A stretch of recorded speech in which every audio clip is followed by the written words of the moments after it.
ನಮಸ್ಕಾರ ಸ್ನೇಹಿತರೆ, ಇದೊಂದು ಹೊಸ ರೆಸಿಪಿ ಮಾಡೋಣ ಬನ್ನಿ. ಹೆಸರು ಕಾಳಿನ ಸಾರು ಮಾಡೋಣ ಬನ್ನಿ. ರೊಟ್ಟಿ ಜೊತೆಯಲ್ಲಿ, ಚಪಾತಿ ಜೊತೆಯಲ್ಲಿ, ಪುರಿ ಜೊತೆಯಲ್ಲಿ, ಅನ್ನದ ಜೊತೆಯಲ್ಲಿ ಸಖತ್ ಟೇಸ್ಟ್ ಆಗುತ್ತೆ. ಉತ್ತರ ಕರ್ನಾಟಕದ ಕಡೆ ಮಾಡ್ತಾರೆ ಇದು ಹೆಸರು ಕಾಳಿನ ಸಾರು. ಒಂದು ಬಟ್ಲು ಹೆಸರು ಕಾಳು ಒಂದು ಕುಕ್ಕರ್ ಹಾಕಿ, ಒಂದು 2ರಿಂದ 3 ಟೊಮೆಟೊ ಹಾಕ್ಕೊಳ್ಳಿ. ಒಂದು 2 ಬಟ್ಲದಷ್ಟು ನೀರು ಹಾಕ್ಕೊಳ್ಳಿ.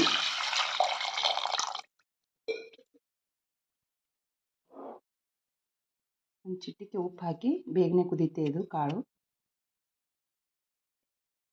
ಒಂದು ಚಿಟಿಕೆ ಅರಿಶಿನ ಹಾಕಿ, ಯಾರಾದರೂ ಗೆಸ್ಟ್ ಬಂದಾಗ ಇದು ಮಾಡ್ಕೊಳ್ಳಿ, ಬೇಗನೆ ಆಗುತ್ತೆ. ಇದು ಕುಕ್ಕರ್ ಸೀಟಿ ಹಚ್ಚೋಣ ಬನ್ನಿ. ಹೆಸರು ಕಾಳು ಕುದ್ದಿದೆ ನೋಡಿದು. ಹೆಸರು ಕಾಳು ಟೊಮೆಟೊ ಮಿಕ್ಸ್ ಮಾಡಿ ಕುದಿಯಲಿಟ್ಟಿದ್ದೆ, ಕುದ್ದಿದೆ. ಇದಕ್ಕೊಂದು ಒಗ್ಗರಣೆ ಕೊಡೋಣ ಬನ್ನಿ.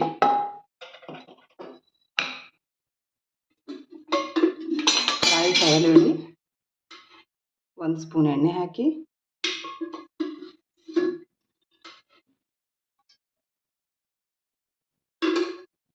ಎಣ್ಣೆ ಕಾಯ್ದ ನೋಡ್ರಿ, ಜೀರಿಗೆ ಹಾಕಿ, ಒಂದು ಸ್ವಲ್ಪ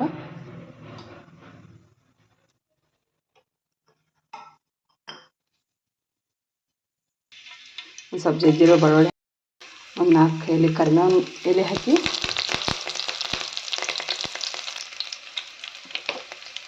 ಒಂದು ಸ್ವಲ್ಪ ಕೆಂಪು ಖಾರ ಹಾಕ್ಕೊಳ್ಳಿ, ಒಂದು ಸ್ವಲ್ಪ ಅರಿಶಿನ ಹಾಕಿ, ಎಡಿಸಿ ಸ್ವಲ್ಪ ಬೆಳ್ಳುಳ್ಳಿ ಹಾಕಿದ ನಂತರ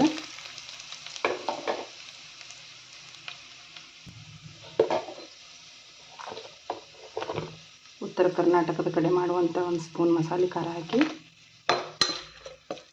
ತುಂಬ ಟೇಸ್ಟ್ ಆಗಿರುತ್ತೆ ಇದು ಹೆಸರು ಕಾಳಿನ ಸಾರು.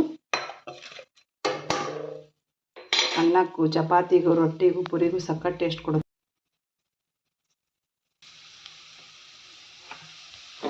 ಈ ಹೆಸರು ಕಾಳು ಹಾಕ್ತೀನಿ ನೋಡಿ, ಕುದ್ದಿರೋದು.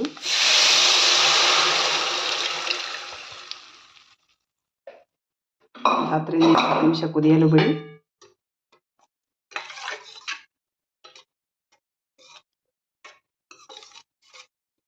ಒಂದ್ಸಲ ಮನೆಯಲ್ಲಿ ಟ್ರೈ ಮಾಡಿ ನೋಡಿ. ದಿನ ಒಂದೇ ಸಾರು ಮಾಡಿ ಬೇಜಾರಾದಾಗ ಈ ಸಾರು ಮಾಡ್ಕೊತೀನಿ. ರುಚಿಗೆ ತಕ್ಕಷ್ಟು ಉಪ್ಪು ಹಾಕಿ,